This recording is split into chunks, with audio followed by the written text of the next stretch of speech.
Virgo, welcome to the realm of astrology. This is your monthly horoscope overview for the month of October 2021. But before we begin, I request you to hit the subscribe button and the bell icon so that you can be notified every time I post a video.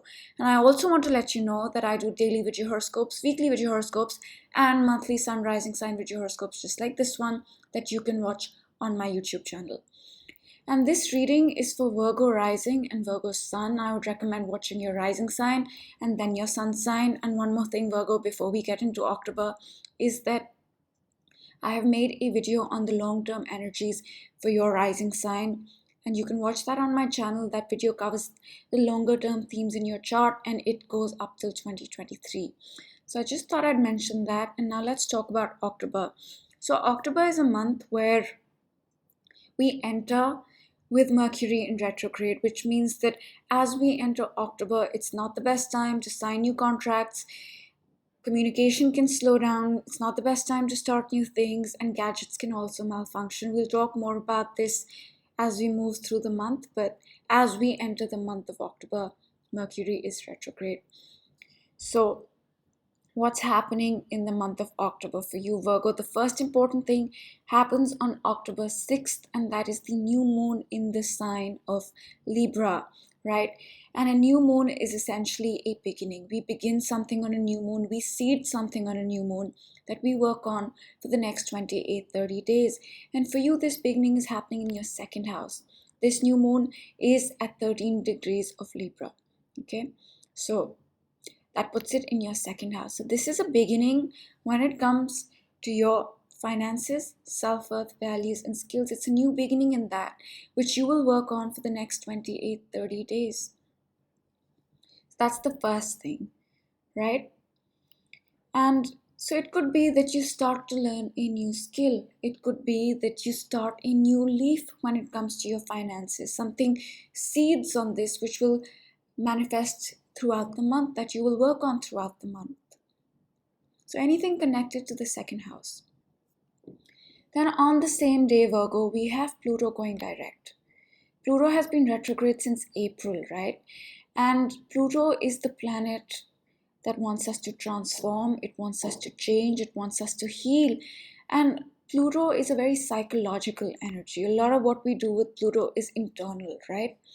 And Pluto has been in your fifth house for many, many years. And in your fifth house, it is asking you to transform and work on fifth house things: love, romance, creativity, children, hobbies, fun, pleasure, in a very subtle way.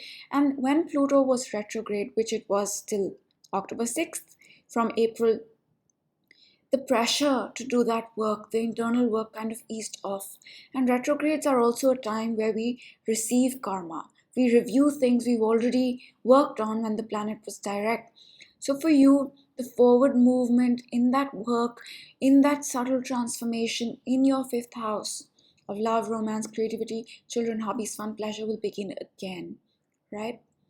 The active creation of karma will begin again. And then on October 7th, Virgo, we have Venus changing signs. Venus is going to enter your fourth house. Now, Venus is a benefic. It gives gifts and blessings, and it even makes us more receptive to that area. And up until October 7th, Venus has been in your third house, giving you gifts and making you more receptive to the third house. Communication, information, your logical mind, siblings, peer groups, social media, editing, programming, all third house things, right? So it could be that you become more receptive to your own thinking.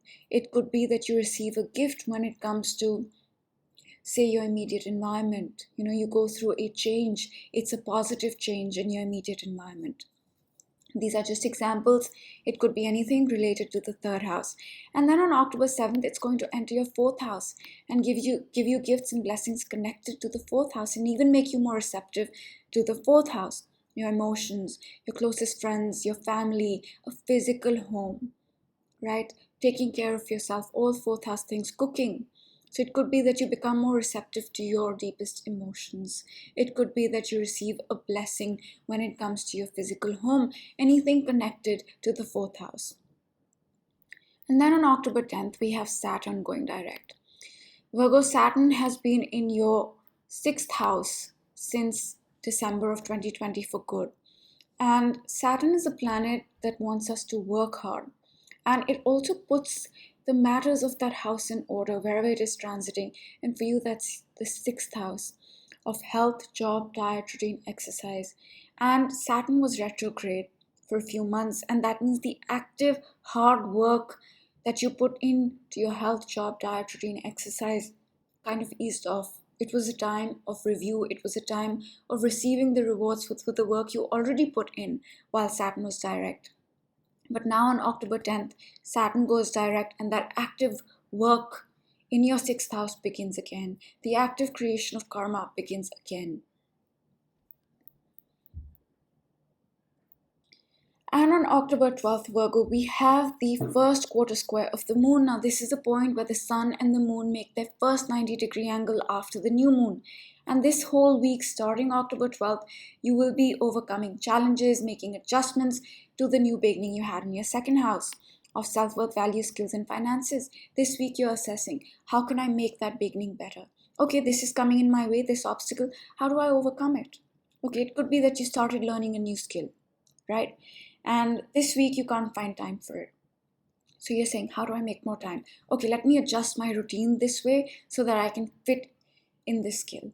Or if it's something connected to your finances, maybe this week you're thinking about how you can improve your finances. So something connected to that. And the whole week is about this energy, right? Making changes and adjustments.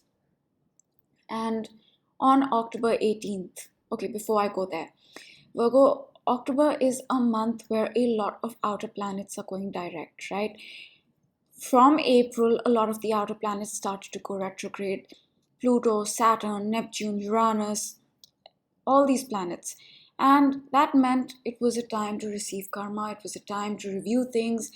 And now in October, slowly, one by one, all the planets will start to go direct, which means the forward movement will begin again in the month of October, which might have slowed down in many ways since April, one by one. Slow, slow, slower, slower, slowest, And as we enter October, so many planets are retrograde. So as we enter October, it's really a point where we are working on things we've seen before, where we are working on things we worked on before, where we are receiving the karma, the reward for the work we put in.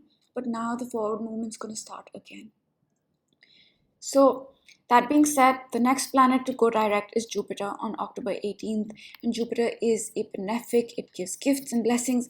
And Jupiter for you is in your sixth house, giving you blessings, gifts, and even lessons in your sixth house of health, job, diet, routine, exercise, right? So now the rewards, now the lessons will pick up pace. They had slowed down. Now they'll pick up pace again. And on the same day, we have Mercury going direct. So now Mercury goes direct, communication can speed up again, gadgets will not malfunction. And for you, specifically Virgo, for you, Mercury retrograde was in your second house, asking you to review things connected to the second house, self-worth, value, skills, and finances. So that's what you reviewed since September 27th to October 18th. That was the review that you had to go through. And now Mercury is direct and the forward movement will begin again for you. And then on October 20th, we have the full moon in Aries, right? Now the full moon in Aries is happening in your 8th and 2nd house axis on this. And full moons are a point of clarity, they're a point of culmination, they're a point of understanding things, they're a point of emotional release as well. And this full moon for you, Virgo, is highlighting your 2nd and 8th house, which means it is highlighting your self-worth, value, skills, finances on one hand, and the occult, the hidden, transformation, healing, endings, beginnings, investments, intimate relationships on the other hand. That's what this full moon is going to highlight for you. And another thing about this full moon is that in April of 2021, we had a new moon in Aries, and that new moon was really a beginning of a new energy, of a new life in many ways. And this is the culmination point of that. Now we'll be able to see clearly what started in April, the energy that came into our lives in the month of April. Now we can get a better understanding of that energy. What was it? What started? What changed? So that's another thing. And on October 23rd, Virgo, the sun is going to enter the sign of Scorpio. It's going to enter your third house. And up until October 23rd, the focus, the highlight has been your second house, finances, self-worth, values, and skills. And on October 23rd, for the next month, for the next 30 days, the focus is going to be your third house of immediate environment, peer groups, siblings, communication, thinking, social media, computer programming, all third house things, editing. Third house is a lot of things, right? So that's the focus. That's what's going to be highlighted for you. And then on October 28th, Virgo, we have the last quarter square of the moon. Now, this is the point where the sun and the moon make their last 90-degree angle before the new moon on November 4th. And this whole week till November 4th, starting October 28th, is about release and letting go.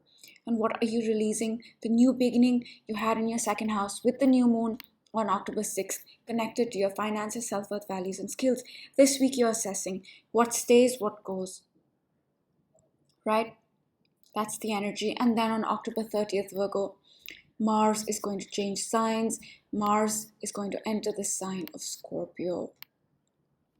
Now Mars enters a particular sign almost after 2 years, which means it enters a particular house almost after 2 years. And Mars is an energizer. It reinvigorates things, right?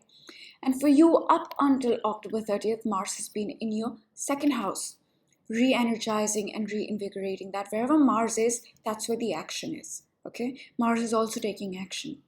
So up until October 30th, it has been re-energizing, reinvigorating, making you take action, connected to your second house, self-worth, values, skills, and finances.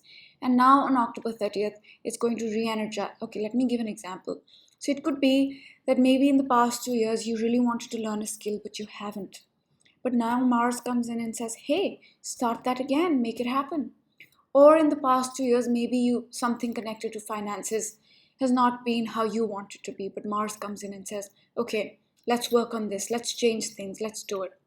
That's the energy. And then on October 30th, it's going to move into your third house and do the same there. Connected to your social media, communication, thinking, mind, peer group, immediate environment, programming, editing, so many things, right? So in your third house, it could be that it says, okay, you used to write. Third house is writing as well. You used to write, Virgo. What happened? Let's start that again. So that's the energy. And that's pretty much it for October. And to sum it up, Virgo, there's a lot of energy in your second house of self-worth, values, skills, and finances.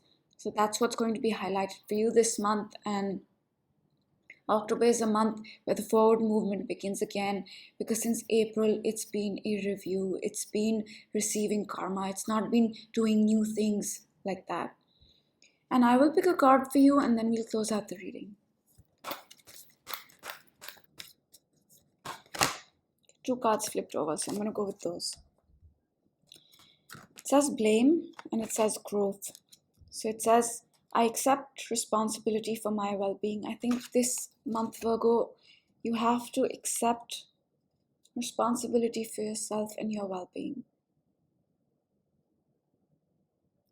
And I think this is also referring to your 6th house, because Saturn is in your 6th house, Jupiter is in your 6th house.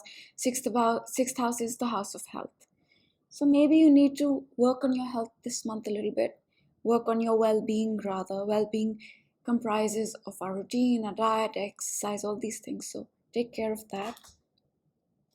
And I'm not saying that you blame others. I'm just saying that maybe this card is asking you to look a little deeper into your well-being. And growth. I want to expand my consciousness and my awareness. I think this month is a month of growth for you, Virgo. I think it's a month that you will grow. And that's all I'm going to say. I hope you have a great month. I will see you in one of my other videos. Bye.